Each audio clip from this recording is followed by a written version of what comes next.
Hi friends, welcome to NS real estate. இப்போ பார்த்துட்டு இருக்கிற ப்ராப்பர்ட்டிஸ் வந்து பார்த்தீங்கன்னா 2 ஏக்கர் 50 சென்ட்டுங்க. நல்ல ஒரு அருமையான லோ பட்ஜெட் இன்வெஸ்ட்மெண்ட் ப்ராப்பர்ட்டிஸ் வந்து விற்பனைக்கு வந்திருக்குங்க.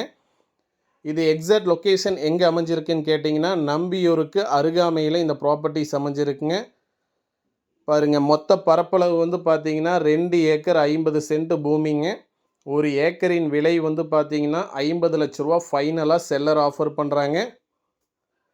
வாஸ்துக்கு வந்து பார்த்தீங்கன்னா இந்த பூமி அருமையாக அமைஞ்சிருக்குங்க. நல்ல ஒரு வடசரிவு பூமிங்க. இது வந்து பார்த்தீங்கன்னா பக்கத்தில் எல்லாமே வந்து பார்த்தீங்கன்னா தோட்டங்கள்லேருந்து எல்லாமே அமைஞ்சிருக்குங்க. இது வந்து பார்த்தீங்கன்னா ஒரு மானாவாரி நிலந்தாங்க. விவசாயம் பண்ணணும்னு நினைக்கிறவங்க கண்டிப்பாக விவசாயம் பண்ணலாங்க. போர் போட்டாலும் கம்பல்சரி தண்ணி கிடைக்குங்க. நல்ல ஒரு வாட்டர் சோர்ஸ் உள்ள ஏரியா தாங்க. மொத்த பரப்பளவு வந்து பார்த்தீங்கன்னா 2 ஏக்கர் 50 சென்ட்டுங்க. ஒரு ஏக்கரின் விலை வந்து பார்த்தீங்கன்னா 50 லட்ச ரூபா ஃபைனலாக செல்லர் ஆஃபர் பண்ணுறாங்க. இது தார் ரோட்லேருந்து வந்து பார்த்தீங்கன்னா அருகாமையில் இந்த ப்ராப்பர்ட்டிஸ் அமைஞ்சிருக்குங்க. மண் தடம் வந்து பார்த்தீங்கன்னா 24 அடி மண் தடம் வந்து பார்த்தீங்கன்னா அமைஞ்சிருக்குங்க. பாருங்கள், இதுதான் அந்த மண் தடங்க. ஊருக்குமே வந்து பார்த்தீங்கன்னா அருகாமையிலே இந்த ப்ராப்பர்ட்டிஸ் அமைஞ்சிருக்குங்க. நன்றி, வணக்கம்.